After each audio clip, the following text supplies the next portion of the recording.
Tuhan bersamamu. Tuhan bersamamu.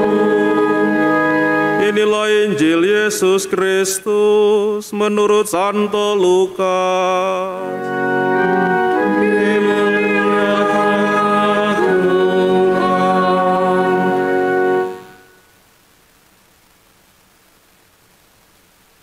Dalam tahun ke-15 pemerintahan Kaisar Tiberius, ketika Pontius Pilatus menjadi gubernur Yudea dan Herodes raja wilayah Galilea, Filipus saudaranya raja wilayah Iturea dan Trakonitis, dan Lisanias raja wilayah Abilene.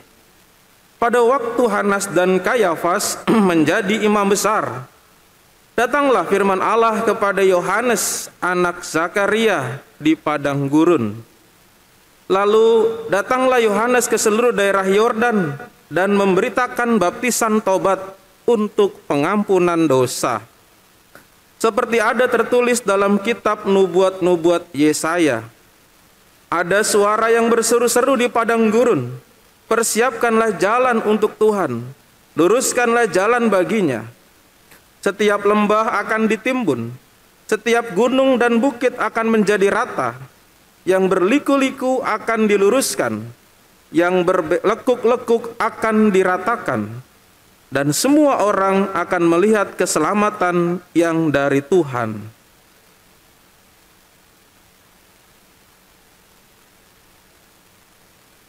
Demikianlah Injil Tuhan.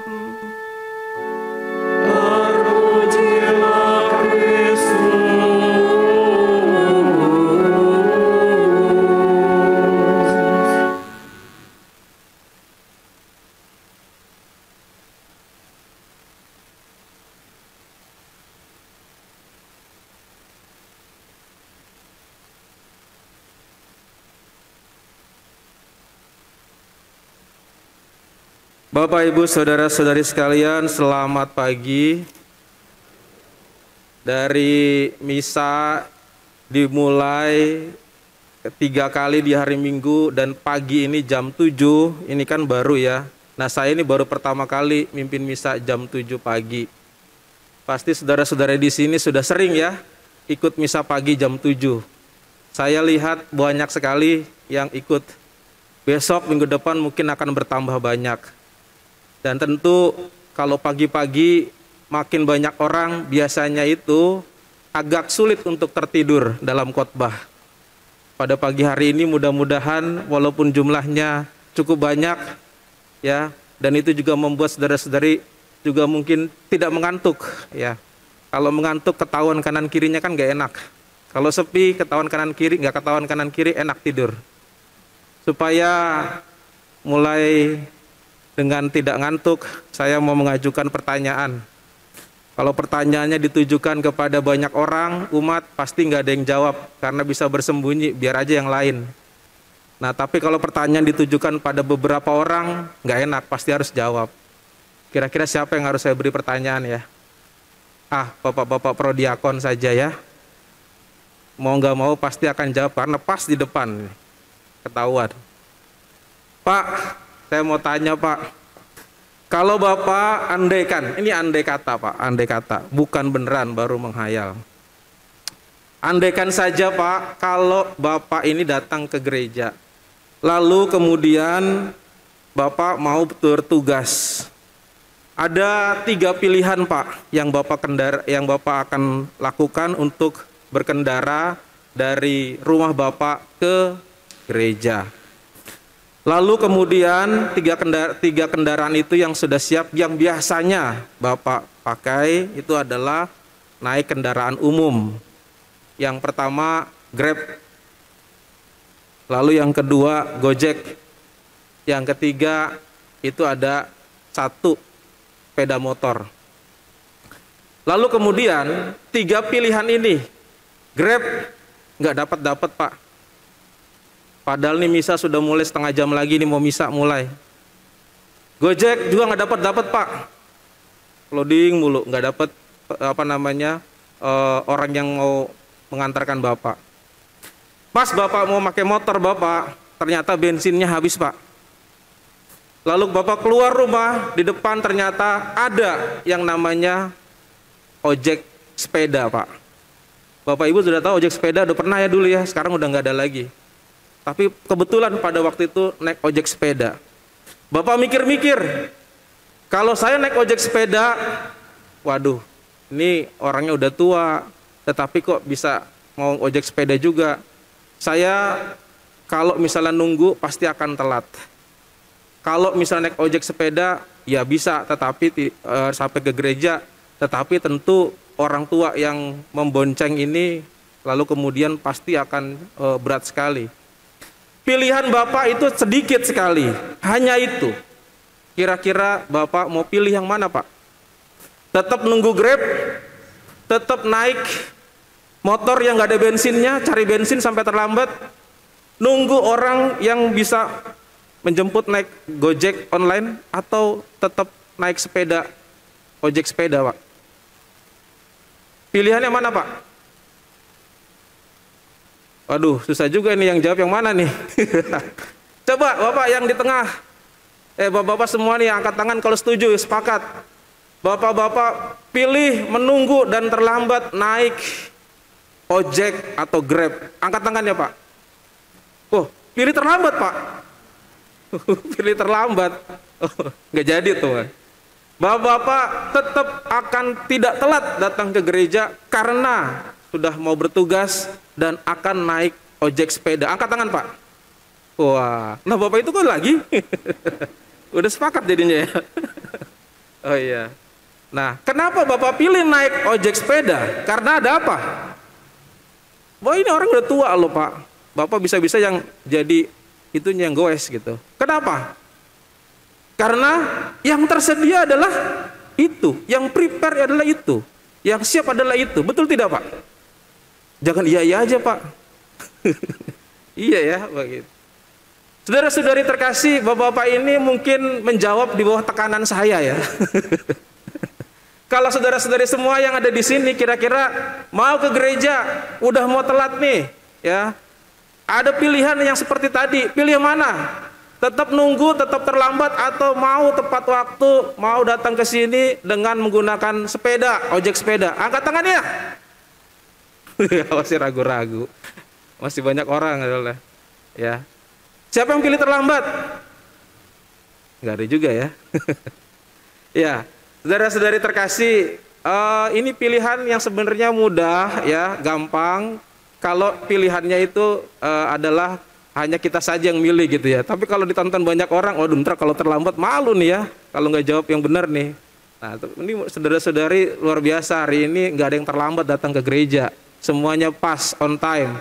Jam 7 kurang 5, tidak ada orang di luar. Petugas sudah datang ke sini, luar biasa. Saudara-saudari, apa sih saya mengatakan demikian pembukaan ini? Ini adalah suatu hal sebagai perumpamaan saja, sebagai suatu ilustrasi dan gambaran saja.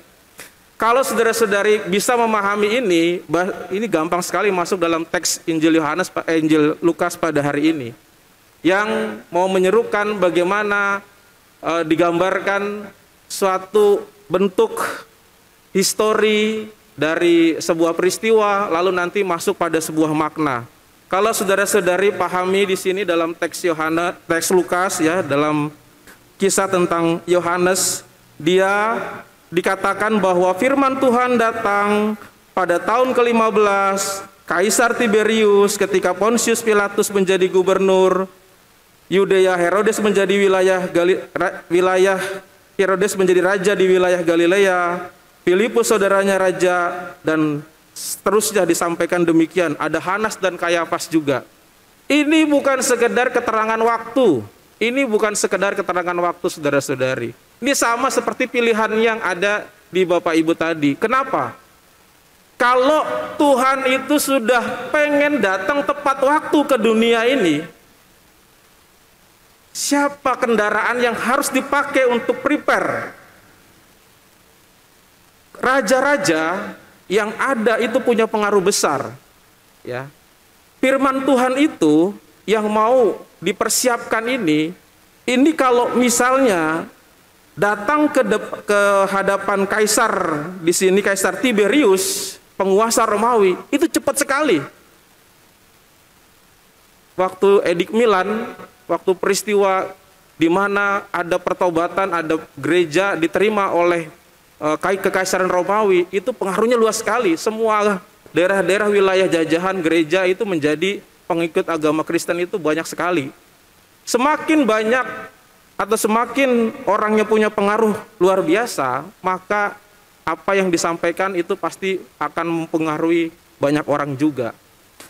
Pertanyaannya, kenapa firman ini tidak jatuh ke Raja Tiberius di kekaisarannya yang besar itu, tidak jatuh di Pontius Pilatus di kegubernurannya yang luar biasa itu, tidak jatuh di Raja Herodes, tidak jatuh di Filipus, raja-raja ini. Kenapa firman Tuhan itu tidak pilih di sini? Kenapa firman Tuhan itu tidak pilih di kerajaan saja, di tempat yang bagus? Atau tidak, kalau tidak suka dengan pejabat-pejabat atau pemerintahan duniawi, paling tidak ke Hanas dan Kayafas saja, ke Imam Agung, di tempat di mana Bait Allah, di situ banyak orang datang berdoa di sana. Imam besar, ini jalurnya pas ini ya, jalurnya pas ini, kendaraan pribadi sebenarnya. Kenapa nggak pilih di sini? Tapi pilih Yohanes, nggak punya pengaruh apa-apa, nggak punya dikenal banyak orang. Dan kemudian juga saudara-saudari, kalau kita lihat di sini, Yohanes ini tinggal di padang gurun. Yang satu di kerajaan, yang lain-lain di tempat, satu lagi di Bait Allah, tempat yang luar biasa. Ini di padang gurun. Kenapa firman itu jatuh ke situ? Kira-kira jawabannya sudah tahu kalau dengar tadi ilustrasi tadi. Kenapa? Yang siap. Kerajaan-kerajaan ini atau raja-raja ini, Hanas dan Kayafas, bahkan Imam Agung ini tidak merasa prepare. Tidak prepare dengan yang namanya kedatangan firman ini untuk mempersiapkan datangnya Tuhan. Dan Tuhan melihat adanya suatu kesiapan itu ya di Yohanes, di padang gurun itu. Dia hidup di situ, mempersiapkan untuk jalannya Tuhan, makan madu hutan, minumnya itu juga belalang. Terbalik ya, makan belalang, minum madu hutan. Dan seterusnya, ada suatu kesiapan yang dilakukan oleh Yohanes. Kadang-kadang kalau kita pikir secara logis, kenapa firman Tuhan jatuh ke situ? Padang gurun itu tempat orang tidak ada orang. Dan juga Yohanes tidak berpengaruh. Kalau di kerajaan dan raja yang ngomong, itu pasti semuanya akan beres. Tapi masalahnya nggak prepare. Kalau naik mobil Grab pasti cepat. Kalau naik ojek online atau naik kendaraan itu pasti cepat dibandingkan sepeda. Tapi mereka nggak siap. Yang siap itu adalah Yohanes Pembaptis ini. Yang siap dan juga mempersiapkan hati, mempersiapkan dirinya untuk kedatangan Tuhan. Nah saudara-saudari, maka jangan iri hati. Ketika firman Tuhan jatuh kepada pilihan yang dipilih Tuhan, ya karena apa? Karena siap. Artinya firman Tuhan di sini adalah Allah sendiri yang hadir mau mempersiapkan itu. Firman Tuhan datang ke padang gurun, dikatakan demikian. Ini adalah hal yang pertama harus kita pahami dalam teks ini, bahwa banyak pilihan yang disebut di sini dalam Injil Lukas ini. Ada raja ini, raja itu, pemerintahan ini, pemerintahan itu, bahkan juga pemerintahan yang disebut itu dari yang besar sampai yang kecil. Sampai juga akhirnya kepada Hanas dan Kayafas, Imam Agung. Tapi kenapa nggak di mereka? Pilihannya dari Yohanes. Karena apa? Dia siap. Walaupun tadi sepeda, ya orang yang menggoes sudah tua, ya tetap aja dinaikin karena dia yang siap, yang bisa mengantar. Ini yang penting, persiapan. Nah yang kedua saudara-saudari, apa setelah persiapan itu? Yang kedua setelah persiapan itu adalah dikatakan di sini ada bertobatan, ya baptis dan tobat yang bisa mengampuni dosa. Tentu yang dimaksud oleh Injil Lukas di sini adalah pertobatan. Pertobatan yang diambil di sini digunakan yaitu dari kitab Yesaya. Persiapkanlah jalan bagi Tuhan, luruskanlah jalan baginya, setiap lembah ditimbun, gunung dan bukit menjadi rata.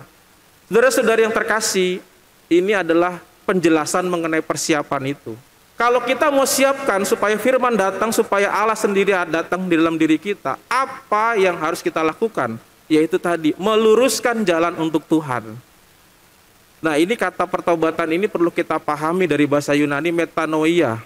Itu artinya ibaratnya, Bapak Ibu ini, atau ibu-ibu sekarang ya, ibu-ibu biasanya di sini, kalau beli daging ekina, daging babi, itu di mana? Di pasar family. Apel Romo, ya biasa beli juga. Di pasar family. Tiba-tiba mau datang ke pasar family, goe sepeda. Lah kok bisa-bisa ke pasar, mau sampainya udah sampai di pasar modern. Sadar di tengah jalan. Apa yang harus Bapak Ibu lakukan ketika itu? Pastikan kalau dia niat pengen beli daging ekina, daging babi maksudnya ya, pasti dia akan buat dirinya itu sadar, ini salah jalan ini, lalu saya mau ke sana. Lalu kemudian cari jalan menuju pasar modern dan melakukan ke sana, menuju ke sana, membeli dagingnya, misi selesai. Nah, yang namanya metanoia itu adalah merubah arah pikiran, berbalik dari yang salah. Nah, itu bukan sekedar orang mengatakan, oh ya salah, bukan. Itu adalah melibatkan suatu hal yang kompleks. Ya seperti tadi itu, orang mau pergi ke satu tempat, ya, ke pasar family, tiba-tiba kok arahnya ke pasar modern. Nah, dia sadar di situ di tengah jalan, dia diam dulu, berhenti sebentar. Wih, kenapa saya salah ya? Mungkin saya mengigau, mungkin saya juga bingung, linglung, kok bisa sampai di sini. Setelah dia sadar, ada pilihan, tetap ke pasar modern, udahlah nggak usah beli daging babi lah, beli daging sapi aja, ada daging ayam. Berarti kan nggak sesuai dengan arah tujuan dia tadi. Bisa juga ke sana, atau pilihannya saya tetap ke sana. Saya mau mengarahkan Google Map saya nih menuju pasar family. Jalan yang mana, arahnya di mana, saya ke sana. Sampai bertemu dengan penjualnya, saya dapat daging ekina itu. Itu metanoia. Artinya adalah ada pertobatan. Pertobatan itu yang menunjukkan keseluruhan. Yaitu adalah meluruskan pikiran dulu. Ini pikiran di sini kan dikatakan luruskan. Luruskan pikiran dulu. Pikiran yang bengkok-bengkok, yang salah-salah ini, yang tidak sesuai dengan tujuan ini harus sadar. Pikirannya benar-benar, wah ini memang salah. Kadang-kadang kan tentu saja tidak bersalah kan. Kadang-kadang kita juga merasa bahwa tujuan kita itu udah benar-benar aja, jalan-jalan aja. Begitu saja berjalan terus. Tidak pernah sadar bahwa ini adalah salah yang saya lakukan. Yang saya perbuat sekarang ini salah. Nah, perlu ada kesadaran itu dulu. Perubahan pikiran dulu. Setelah meluruskan pikiran, baru meluruskan hati. Niatnya bener nggak nih? Tadi mau pergi ke pasar family, sekarang udah sampai di tengah-tengah, mau deket pasar modern, lanjut ke pasar modern atau tetap balik? Luruskan hati dulu. Kalau dia, saya tetap mau ke arah pasar family, lah itu lurus berarti dia. Udahlah, nggak usah lah, udah mau deket pasar modern, nah itu bengkok berarti. Udah tahu salah, diteruskan, nah itulah. Jadi hatinya tidak lurus, masih bengkok. Meluruskan hati, setelah meluruskan pikiran, tahu salah, meluruskan hati, niatnya. Setelah itu baru meluruskan perbuatan, tindakan. Kalau sudah pikiran lurus, hati lurus, lalu nggak melakukan apa-apa, ya sama aja. Meluruskan tindakan, baru berjalan, arahkan yang benar menuju ke sana dengan ada tindakan.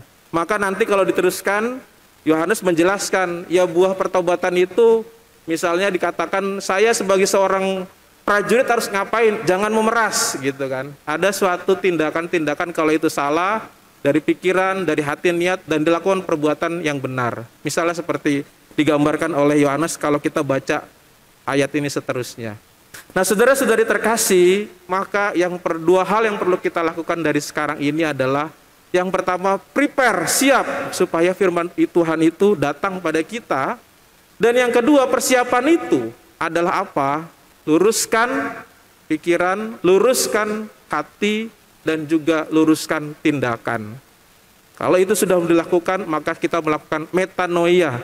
Bukan sekedar mengaku saya bersalah, mengaku saya berdosa, tetapi 3 hal itu secara keseluruhan dilakukan dengan satu kesatuan. Semoga kita semua yang bengkok-bengkok ini, yang masih juga mungkin salah arah, bisa lurus pikiran, hati, dan perbuatan kita. Tuhan memberkati kita semua. Amin.